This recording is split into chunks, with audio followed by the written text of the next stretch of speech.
Hey, I wanted to ask you that. That was my big takeaway is, does old Double J have the itch? You know, you hadn't been promoting for quite a while now. You've been on the other side of things, and you know, you got to sort of stretch your arms and limbs a little bit here. You getting the itch to get back into the promoting game, you think, Jeff? I would be lying if I didn't tell you how much I enjoyed the process. But it is such night and day. I call them one-offs. One-offs, you don't really have a crew that you're the priority. And I get that.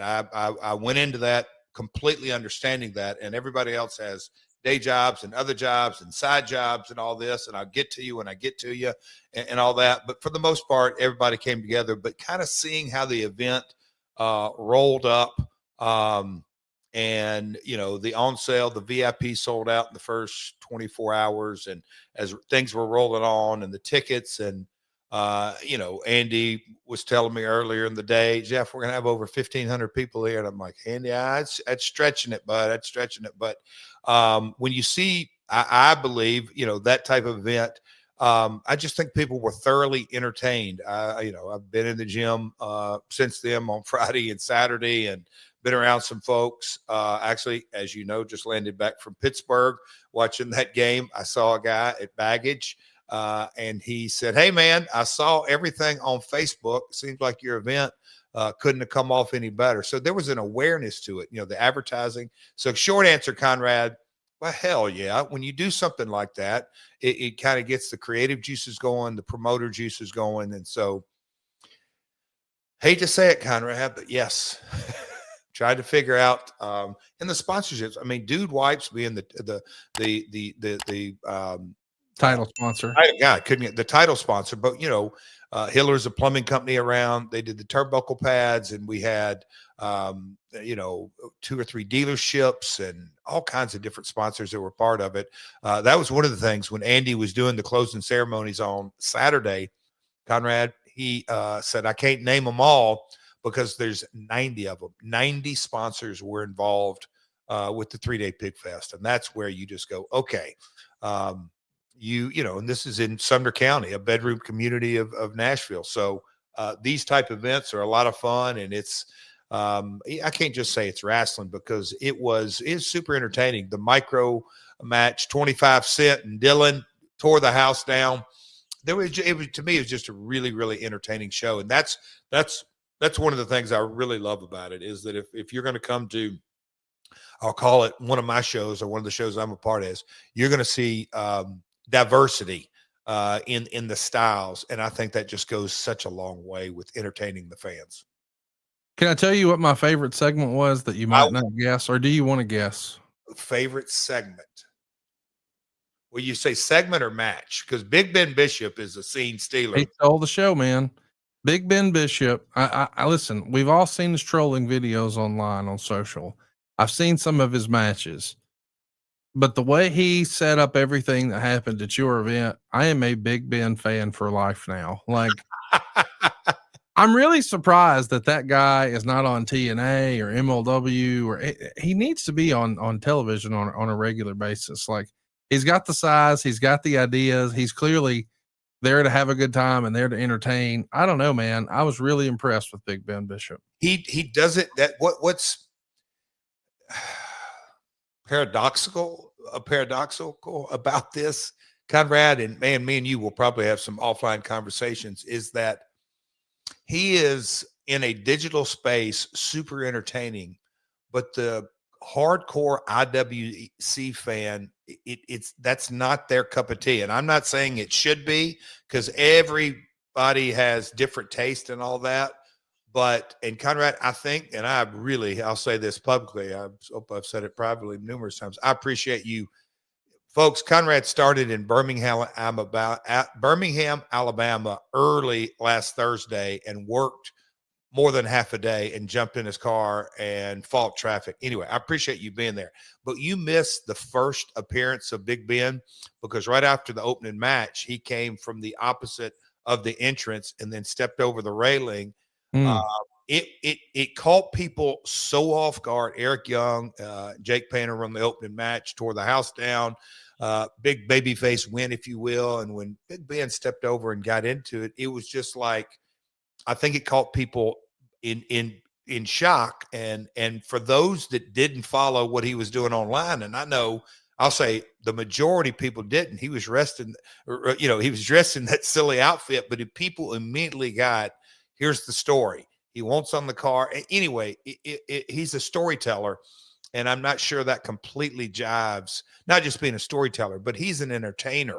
Boy, oh boy, I hate to say, in a different platform, different setting. I agree with you. Let me just say this. If you're an independent promoter and you're looking for somebody for your next show, book Big Ben Bishop. I'd like to say Adam Priest. Oh yeah, for sure. Jake Painter. The names. Jake's a hell of a worker. I think the card had multiple folks that go, oh shit, old Colby Cowan, Colby Carter, local guy. I thought that 5-way was fantastic. So yeah, I was really pleased with how everything came out. And that's something as a, I guess you could say as a promoter, I wanted to make sure I had my ear to the audience and listen to the feedback. Yeah, my morning cardio Saturday morning had a couple of folks as we were doing it. I asked them, did my focus group, hey, what was your favorite? Not one guy said the same thing. And if you follow me on socials, you'll see that 25 Cent was in the house, Connie. And why was he lives south of Nashville. Why was he up north of Nashville on Saturday morning? Why not? He won the UFC guest pass and he redeemed it Saturday morning. So shout out 25 Cent. Appreciate you making the drive up again. I got to say, Cole looks like a television wrestler already. Colby? Yeah. Colby Carter looks like one already. Yeah. I agree. I agree. I thought the 5-way, Adam. 5-ways are challenging. I get that. How to shoot train. Harder. Like it's only a matter of time before Tyler Shoop is a name that everybody recognizes. But I think right now my takeaway, and obviously there's plenty of praise to pass around.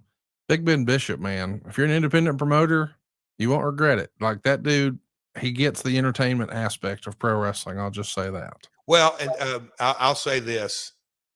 Can I vent just for a second? Please do. No, I shouldn't say that. And because I am super grateful. I am. One of the reasons I was a little bit late, Connie, was I got a text and then a call right after it.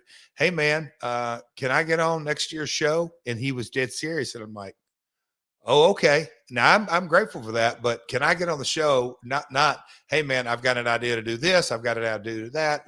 Here's how I can help next year. Well, next year is not even a guarantee. I don't know that they aren't going to do it. I'm saying that, but the reason I bring that up is Big Ben is going to help sell tickets.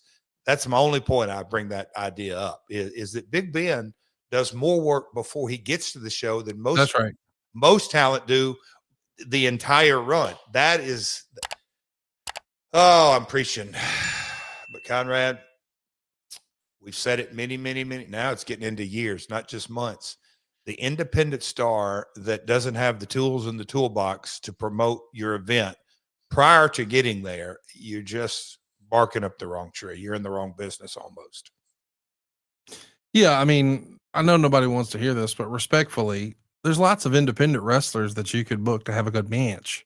It's who's going to help put butts in seats, who's going to help promote, who's going to help make the event bigger.